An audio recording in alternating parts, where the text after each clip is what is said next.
26장 13절부터입니다. 25절까지요. 사무엘상 26장 13절 25절 읽겠습니다. 이에 다윗이 건너편으로 가서 멀리 산꼭대기에 서니 거리가 멀더라. 다윗이 백성과 내리 아들 아브넬을 대하여 외쳐 이르되 아브넬아 너는 대답하지 아니하느냐 하니 아브넬이 대답하되 이르되 왕을 부르는 너는 누구냐 하더라.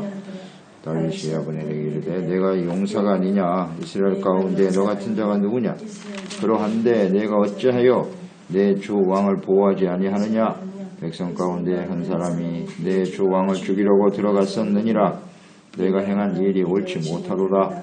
여호와께서 살아계심을 두고 맹세하노니 여호와의 기름 부음 받은 너희 주를 보호하지 아니하였으니 너희는 마땅히 죽을 자니라. 이니라 이제 왕의 창과 왕의 머리 곁에 있던 물병이 어디 있나 보라 하니 사울이 다윗의 음성을 알아듣고 이르되 내 아들 다윗아 이것이 내 음성이냐 하는지라. 다윗이 이르되 내 주 왕이여 내 음성이니이다 하고 또 이르되 내 주는 어찌하여 주의 종을 쫓으시나이까 내가 무엇을 하였으며 내 손에 무슨 악이 있나이까. 원하건대 내 주 왕은 이제 종의 말을 들으소서. 만일 왕을 충동시켜 나를 헤아려 하느니가 여호와이시면 여호와께서는 제물을 받으시기를 원하나이다마는 만일 사람들이면 그들이 여호와 앞에 저주를 받으리니 이는 그들이 이르기를 너는 가서 다른 신들을 섬기라 하고 오늘날을 쫓아내어 여호와의 기업에 참여하지 못하게 함이니이다. 그런즉 청하건대 여호와 앞에서 먼 이곳에서 이제 나의 피가 땅에 흐르지 말게 하옵소서. 이는 산에서 매출하기를 사냥하는 자와 같이 이스라엘 왕이 한 벼룩을 수색하러 나오셨음이니이다. 사울이 이르되 내가 범죄하였도다. 내 아들 다윗아 돌아오라. 내가 오늘 내 생명을 귀하게 여겼은즉 내가 다시는 너를 헤아려 하지 아니하리라. 내가 어리석은 일을 하였으니 대단히 잘못되었도다 하는지라. 다윗이 대답하여 이르되 왕은 창을 벗어서 한 소년을 보내어 가져가게 하소서. 여호와께서 사람에게 그의 공의와 신실을 따라 갚으시리니 이는 여호와께서 오늘 왕을 내 손에 넘기셨으되 나는 내 손을 들어 여호와의 기름 부음을 받은 자 치기를 원하지 아니하였음이니이다. 오늘 왕의 생명을 내가 중히 여긴 것 같이 내 생명을 여호와께서 중히 여기셔서 모든 환난에서 나를 구하여 내시기를 바라나이다 합니다. 사울이 다윗에게 이르되 내 아들 다윗아 내게 복이 있을지로다. 네가 큰 일을 행하겠고 반드시 승리를 얻으리라 하니라. 다윗은 자기 길로 가고 사울은 자기 곳으로 돌아가니라. 원수를 사랑하라. 다윗을 추격하는 이 사울의 악행에 대해서 다윗은 사울을 죽일 수 있는 기회가 다시 주어졌지만 또다시 악을 손으로 이겼습니다. 이 모든 일을 허용하신 분이 하나님이시며 자신은 결코 사울과 같은 죄인의 길에 서지 않을 것이다. 그러니까 악을 악으로 갚는 것, 이것은 하나님 앞에 자신이 죄를 짓는 것이다. 악한 일이 일어난 것을 아주 확신하고 있죠. 그래서 하나님께서 이 모든 일에 판단이 되어주실 것이다 라는 거죠. 의의 재판 대신 하나님께서 판단하시고 원수는 하나님이 갚아주실 것이다. 이에 대한 분명한 믿음이 있었단 말이죠. 그렇기 때문에 이렇게 대할 수가 있었던 거예요. 사울과 그 모든 군대를 잠들게 하셨고 그래서 사울의 창과 물병을 가져오게 하신 하나님, 이것이 이제 하나님을 믿고 의지하는 다윗을 보호하시는 하나님의 방법이죠. 그러니까 선으로 악을 이기면 하나님께서는 선한 자를 지켜주시고 보호해 주시죠. 그것은 아주 분명합니다. 다윗이 돌아온 후에 사울의 진영을 향해서 외치죠. 특히 군사령관인 아브넬을 책망하는 내용이 이제 13절, 16절의 내용인데, 하나님이 기름을 부어 세우신 왕을 보호해야 될 책임을 가진 군사령관인 아브넬이 깊이 잠들어 있단 말이죠. 이것을 오히려 책망하는 것을 볼 수가 있습니다. 용사로서 어찌 너의 역할을 제대로 감당하지 못하고 잠들어 있느냐. 아브넬을 책망하고 있어요. 그만큼 이 다윗은 사울에 대한 충정이 있어요. 비록 이 사울에게 쫓겨서 생명이 경각에 달려 있기는 하나 사울이 그래도 왕인데 왕을 지켜야 될 군사령관이 잠들어 있는 것을 참지 못하죠. 내 역할을 다하지 못했으니 죽어 마땅하도다 하고 아브넬을 책망하는 것입니다. 좀 더 충성스러운 모습으로 주님을 왕을 섬겨야 되지 않겠느냐, 네, 그런 책망이죠. 그러니까 이런 말을 통해서 다윗이 얼마나 충성스러운 사람인가를 알 수 있죠. 그런 자기에 맡겨진 일에 정말 충성을 다하고 성실한 사람이다 생각하게 되죠. 이 책망에 대해서 우리는 자신에게 주어진 직임, 사명에 충성을 다하고 있는가 이것을 생각하게 됩니다. 충성을 다하지 못하고 이렇게 잠들어 있으면 안 된다. 잠들어 있으면 안 된다. 그래서 이 시대에 우리가 하나님 앞에 부름받은 거룩한 제사장 예배자로서 주님을 섬겨야 될 사명을 맡은 자들로서 절대 잠들어 있으면 안 되겠다 깨닫게 되지요. 깨어 있지 않으면 나중에 주님께 책망을 듣게 됩니다. 우리가 파수꾼이잖아요. 깨워야 될 사람이 지켜야 될 사람들인데 기도하지 않고 잠들어 있고 하나님의 말씀으로 깨어 있지 않으면 어떻게 되겠느냐 하는 거예요. 나중에 아마 주님 앞에 크게 책망을 듣게 될 것입니다. 18절 19절 죄가 없는 자신을 죽이려고 하는 일을 멈추지 못하고 계속하고 있는 사울왕에 대해서 진실한 마음으로 권면하고 있네요.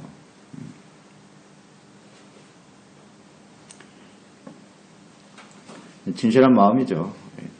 사울이 하는 일이 얼마나 어리석고 무의미한 일인가를 다시 한번 깨우쳐주기 위해서 증거하고 있는 거죠. 그러니까 이 사울을 따르는 그 사울의 신하 중에는 이런 다윗과 같이 진실한 마음으로 충원을 하는 올바른 신하가 없었다는 거죠. 한 사람도 없어요. 아마 그런 측면에서 아브넬을 책망하지 않았나 그런 생각도 해봅니다. 진실하게 충원을 하잖아요. 사울이 다윗을 죽이려고 하는 이 행위가 그렇게 증거였습니다. 이게 하나님께서 하시는 일이라면 하나님께 제물을 드리기를 원한다 그랬어요. 제물을 드리기를 원한다. 내가 만약에 죄가 있어서 사울에게 쫓겨 죽을 수밖에 없는 상황이 되었다면 제물을 드린다는 것은 속죄 제물. 내가 하나님 앞에 회개하고 제물을 드려 용서받기를 원하지만 그런 뜻이에요. 그런데 하나님이 아니라 사람들에 의해서 이 모든 일이 이루어지고 있다면 하나님의 공의로 인해서 그 사람은 초주를 받을 수밖에 없을 것이다. 초주를 받게 된다. 굉장히 중요한 거죠. 하나님의 뜻이냐 인간적인 욕심이나 사람들의 뜻에 의해서 이루어지는 것인가. 저주를 받을 수밖에 없는 이유. 인간의 욕심과 뜻에 의해서 선한 사람을 죽이려고 하는 것이기 때문이고요. 자, 이 일이 지금 다윗을 추격하여 이렇게 죽이려고 하는 것은 저주를 받을 수밖에 없는 이유가, 자, 이는 그들이 이르기를 너는 가서 다른 신을 섬기라 하고 오늘 나를 쫓아내어 여호와의 기업에 참여하지 못하게 함이 있다. 이렇게 다윗을 쫓아내는 것, 추격해서 쫓아낸다는 것은 더 이상 이스라엘 땅에 거하지 말라는 건데, 그러면 하나님의 백성을 쫓아내어 이방 나라에 가서 거기서 다른 신을 섬기고 우상을 섬기라는 말이냐? 그렇기 때문에 당신들은 저주를 받을 수밖에 없다는 겁니다. 하나님의 백성들을 바르게 하나님을 섬기는 사람으로 세워도 괜찮은데 왕이 해야 될 일이 뭐냐? 이스라엘 백성들이 하나님을 경외하고 섬기는 사람이 되도록 해야 하건만 어찌하여 죄 없는 사람을 이스라엘에서 쫓아내어 이방에서 우상을 섬기게 하느냐 이거예요. 말이 안 되는 소리다. 나보고 어디로 가라는 거예요. 정확한 지적이죠. 그렇기 때문에 저주를 받을 수밖에 없는 것이다. 다윗을 쫓는 이런 말이죠. 저주에 대해 언급했는데 이 사울이 저주받기로 하는, 사울을 저주하는 것이 아니고요. 사울에게 지금 하는 일이 하나님의 뜻인지 자신의 욕망과 인간적인 뜻으로 되는 것인지를 잘 살피라는 겁니다. 잘 살펴서 회개하고 돌이켜 하나님의 뜻에 순종하세요 라는 진실한 권면이죠. 권면입니다. 지금 당신이 하는 일의 그 의미를 생각해 보세요 하는 거예요. 아주 중요한 질문이네요. 그래서 우리가 어떤 일을 행할 때, 뭐 사람들과의 관계 속에서도 마찬가지고요.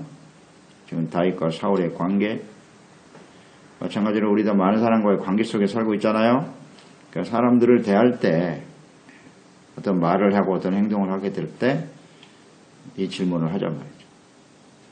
하나님의 뜻에 의해서 하는 것인지, 인간적인 욕심과 생각과 뜻으로 하는 것인지.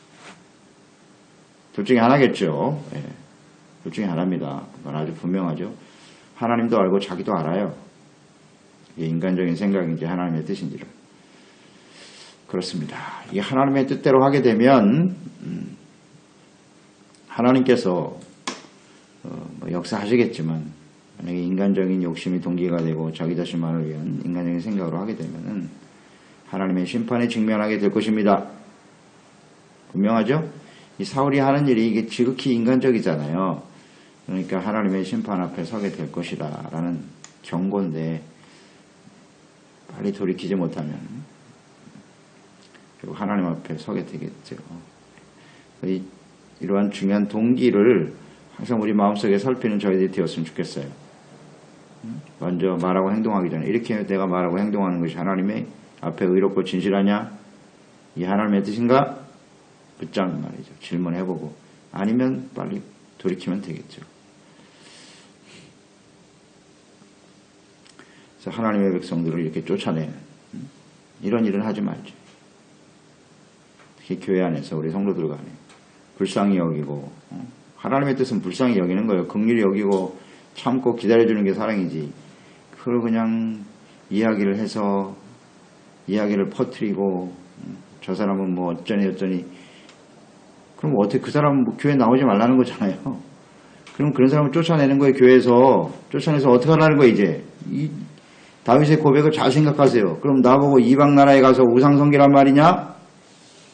이런 짓을 하고 있단 말이에요. 사울이 다윗에게. 근데 오늘 성도들 중에도 이런 일을 하고 있단 말이지. 대단히 위험한 일이죠. 우리가 이런 혹시 행동을 하지 않았는지 잘 생각해 보세요. 내가 상대방에 대해서 이런 말을 하게 될 때 그게 사실일 수도 있고 아닐 수도 있고 그 사람의 잘못이 사실이라고 할지라도 언제나 하나님의 방법은 뭐예요? 1대1로 권면하는 거예요. 1대1로 가서 권면하고 그래도 듣지 않으면 교회에 말하고 순서가 있잖아요. 근데 사람들에게 자기에게 상처를 주고 자기를 좀 멸시하고 무시했다고 말이죠. 그러면 안 돼. 사랑이 있니 없니? 그런 말을 하는 사람 자신은 사랑이 있나? 먼저 질문해 봐야 될 거 아니에요. 그게 하나님이 사랑하는 마음으로 하는 말입니까? 부끄러운 일이죠. 그런 게. 그럼 그 사람 나가라는 거 아니에요. 저런 사람은 교회에 있으면 안 돼 하는 말과 똑같은 거예요. 어떡하죠? 심각한 죄예요. 이런 게 하나님 앞에. 그 소리를 본인이 듣는다고 해보세요. 그 사람 교회 나오겠어요? 그런 소리 듣고? 다시는 안 나와버리죠. 이런 일이 벌어지면 안 된다는 거예요. 그래서 조심해야죠. 조심해야죠. 하나님께 기도하고 주님께 맡기는 것이 맞습니다. 네. 사울은 원수 같은 사람이지만 다윗은 이 원수를 사랑하잖아요. 이게 원수를 사랑하는 거예요.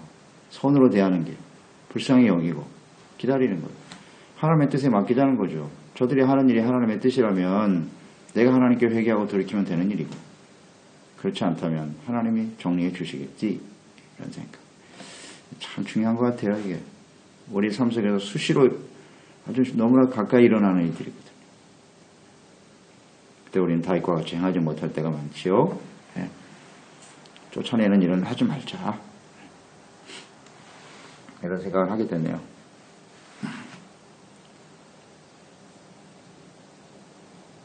20절에도 사울이 자신을 죽이려고 하는 것, 메추라기와 같은 메추라기를 죽이기 위해서 쫓아오는 것과 같다. 자기 벼룩과 같은 존재이기 때문에 사울을 대적할 힘이 자신에게는 없다는 거죠.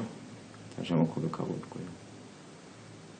21절에 보면 사울은 자신의 악에 대해서 선으로 대하는 다윗의 음성을 듣고 또 회개하는 모습처럼 보이죠. 내가 잘못했다. 내 아들아. 말로만 아들이에요. 근데 아들을 죽이려고 하는 아버지가 어디 있어? 이런 게 진실하지 못하죠. 대단히 잘못됐다. 그리고 고백을 하네요. 참된 회개가 아니다. 왜 그렇죠? 합당한 열매를 맺지 못하고 있기 때문에. 입술만의 고백이 다 회개는 아니다. 이런 걸 생각하는 거죠. 그러면서 계속 기회만 되면 또 쫓아와서 죽이려고 하니까. 이런 회개는 아무 의미가 없죠. 이런 사울의 모습이 오늘 우리의 모습이 아닌가 생각해 보는 거죠. 하나님 앞에 대단히 잘못했습니다라고 고백을 하면서도 또 똑같이 그런 길을 가고 있는 우리의 모습은 아닌가 생각합니다. 다윗이 이런 정말 악한, 말도 안 되는 이 악한 사울을 손으로 대할 수 있었던 원인은 무엇이었을까? 하나님을 잘 알았기 때문이에요.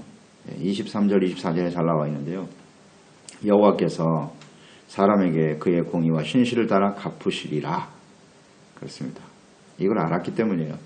공의와 신실을 따라 하나님은 갚으시는 분이다. 그리고 24절에도 오늘 왕의 생명을 내가 중히 여긴 것 같이 내 생명을 여호와께서 중히 여기셔서 모든 환난에서 나를 구하여 내시기를 바라나이다. 이 하나님을 알았어요. 내가 손으로 갚으면 하나님은 나를 선하게 대해주신다. 그러나 내가 악을 행하고 죄악으로 행하면 역시 주님께서는 나에게 그렇게 대하실 수밖에 없지 않겠느냐. 그러니까 항상 하나님이 중심이 되는, 하나님을 바르게 알고 순종했던 사람이 다윗이다.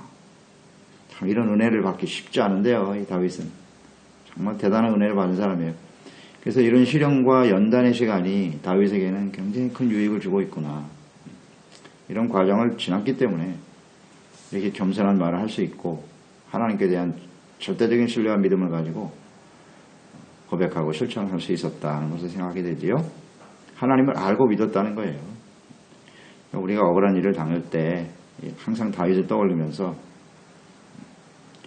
공의와 신실하심을 따라 하나님이 갚으실 거다 하는 고백.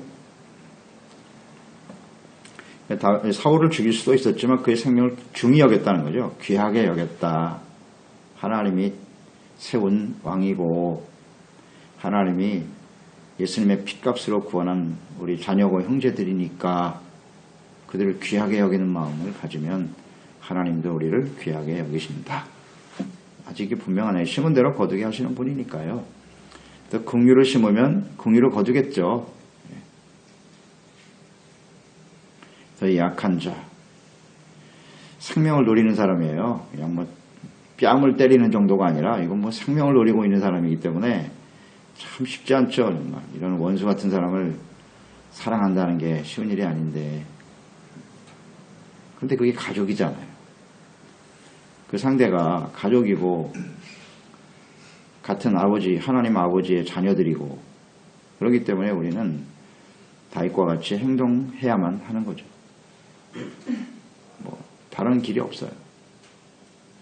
다른 길이 없습니다. 끝까지 인내하고 공의로 심을 수 있는 저희들이 되어야겠다. 억울한 면도 있지만 하나님이 갚아주신다는 걸 생각하고요. 우리 지난 시간 묵상했지만 그냥 뭐 그 사람 잘못되라고 기다리는 게 아니라 주여 진실로 깨닫게 하시고 돌이켜서 더 이상 죄를 짓지 않게 하시고 하나님 앞에 돌이키기를 바랍니다. 그런 기도를 계속 해야 되겠죠. 자, 이 말씀을 우리가 쭉 묵상해 보면 이 다윗이 24장, 25장, 26장 계속 이렇게 묵상해 보면서 다윗이 한 말 중에 그 말마다 여호와 이름이 나와요.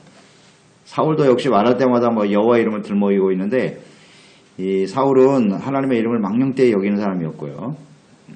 근데 다윗은 하나님의 이름을 계속 언급하면서 하나님의 뜻에 순종하는 모습을 보이고 있어요. 이런 걸로 봐서 다윗은 철저히 하나님 중심의 사람이구나 하는 것을 깨닫게 되네요. 하나님을 잘 알고요. 그 하나님의 뜻대로 순종하고자 하는 간절한 마음이 있어요. 근데 이것이 연단을 통해서 이루어진 거예요. 연단을 통해서 이루어진 거죠. 그래서 그런 걸 한번 생각해 봐서 적용을 시켜보자고요. 우리가 사람들과의 대화 속에서 많이 나오는 단어가 뭔가 이런 거 한번 생각해 보세요. 녹음을 해봐도 좋을 것 같아요. 뭐 요새 뭐 휴대폰이 있으니까 탁 녹음해놓고 내가 하루 얘기하는 중에 가장 많이 사용하는 말이 뭘까? 이렇게 하나님의 말이 툭툭 튀어나오나? 무엇을 하든지 하나님에 대해서 하나님의 말씀을 이렇고 하나님의 은혜가 어떻고 이 하나님의 일을 말을 많이 하는지 아니면 인간적인 다른 말들을 많이 하는지 자기는 잘 모를걸요. 그런데 듣는 사람 다 알거든요. 저 사람이 말할 때마다 무슨 말 하는지 다 알아요. 하나님도 아시겠죠. 내가 어떤 말을 많이 하는지 잘 생각해 보면 알 거예요. 그래서 이렇게 연단과 시련을 지나게 되면요. 다윗과 같은 말을 하게 돼요. 철저하게 하나님 중심의 사람이 되게 돼 있어요. 하나님이 아니시면 뭐 살아남을 수가 없으니까요. 묵상하게 되고요. 25절을 보니까 다윗이 이제 손으로 되어 있잖아요. 이게 원수를 사랑하는 모습이거든요. 그럴 때 어떻게 되었습니까? 사울이 다윗에게 이르되 내 아들 다윗아 내게 복이 있을지로다. 내가 큰일을 행하겠고 반드시 승리를 얻으리라. 축복의 말을 선포하고 있네요. 말씀대로 됐죠. 다윗이 결국은 승리하게 된다. 이걸 알면서도 자신의 잘못을 돌이킬 수 없는 사울, 참 비극적인 사람입니다. 자, 25절 말씀을 보면서 죽이려던 다윗을 축복하게 하시는 하나님의 은혜고 역사라고 봐야죠. 이렇게 선으로 대하세에서 하나님을 기쁘시게 하면요, 이런 일이 벌어진다는 거예요. 맞습니까? 잠언서도 나와요. 16장 7절에 보면 잠언서 16장 7절 사람의 행위가 여호와를 기쁘시게 하면 그 사람의 원수라도 그와 더불어 화목하게 하리라. 자, 이 말씀을 우리 믿어야 돼요. 그대로 되잖아요. 원수 같은 사람 원수 갚아주면 좋을 것 같지만 오히려 그를 선으로 대하고 다윗처럼 이렇게 행하면 그 행위가 하나님을 기쁘시게 하는 거니까. 하나님을 기쁘시게 하면 원수라도 그와 더불어 화목하게 한다. 그들이 이렇게 변화된단 말이에요. 그러니까 우리가 선으로 대하면 묵상했듯이 상대방이 둘 중에 하나예요. 이렇게 회개하고 돌아와서 화목하게 되든지 아니면 끝까지 대적하다가 하나님의 진노의 심판에 직면하게 되든지 둘 중에 하나예요. 둘 중에 하나입니다. 그러니까 우리가 이렇게 다른 사람들로부터 고통을 당할 수도 있고요. 내가 또 그런 사람이 될 수도 있어요. 내가 사울과 같은 위치에 설 수도 있단 말이에요. 한순간 다 다윗과 같은 사람이 아니에요. 우리는 사울과 같은 성향을 훨씬 더 많이 갖고 있다고 봐야죠. 이제 그랬을 때 우리는 어떻게 되는가? 이런 생각을 하게 되는 거죠. 회개하고 돌이켜서 하나님이 계속해서 권면하고 계신데 끝까지 입술로는 잘못했다 그러고 또다시 사람들을 대적하고 그냥 그러면 안 되죠. 그러다 보면 하나님의 진노의 심판 앞에 직면하게 될 거예요. 그러니까 속히 그런 마음을 돌이키고 화목해 하는 자가 될 수 있는 저희들이 되어야 하겠습니다. 언제든지 우리의 행동은 하나님 앞에서 이게 하나님을 기쁘시게 하는 일인가 항상 초점을 맞추고 행동하는 저희들이 되어야 하겠습니다. 기도하겠습니다. 하나님 아버지, 오늘도 주님의 말씀을 대하면서 다윗이 정말 자신의 생명을 노리는 원수 같은 사람이죠, 사울이. 그런 원수도 이렇게 하나님 앞에서 선으로 대하고 불쌍히 여기고 하나님 앞에 모든 것을 맡기고 의지하는 이 다윗의 모습, 이것이 진정한 승리자의 모습이고요. 이렇게 하나님을 기쁘시게 하는 일은 악을 악으로 갚는 게 아니라 악을 선으로 대하는 것입니다. 그렇게 해서 하나님을 기쁘시게 하면 원수까지도 화목하게 하시는 하나님의 역사가 일어나는 것이다. 그렇습니다. 이건 뭐 분명한 하나님의 뜻입니다. 우리 주변에 그렇게 좋은 사람들만 있는 건 아니잖아요. 우리를 힘들게 하는 사람들이 훨씬 더 많은데 그런 상황들도 끊임없이 일어나게 되지만 우리는 늘 흔들림 없이 선하신 하나님, 의로우신 하나님 앞에 죄인의 길에 서지 않게 하시고 오만한 자의 자리에 앉지 않도록 항상 주의 말씀 앞에 깨어있는 성령의 인도하심을 받는 저희들이 되게 해 주셔서 우리를 통해서 많은 사람들이 이제 그리스도 안에서 화목되어지는 화평케 하는 그런 사람들이 될 수 있도록 역사해 주옵소서. 예수님의 이름으로 기도드리옵나이다. 26장 13절부터입니다. 25절까지요. 사무엘상 26장 13절 25절 찍습니다. 이에 다윗이 건너편으로 가서 멀리 산꼭대기에 서니 거리가 멀더라. 다윗이 백성과 내리 아들 아브넬을 대하여 외쳐 이르되 아브넬아 너는 대답하지 아니하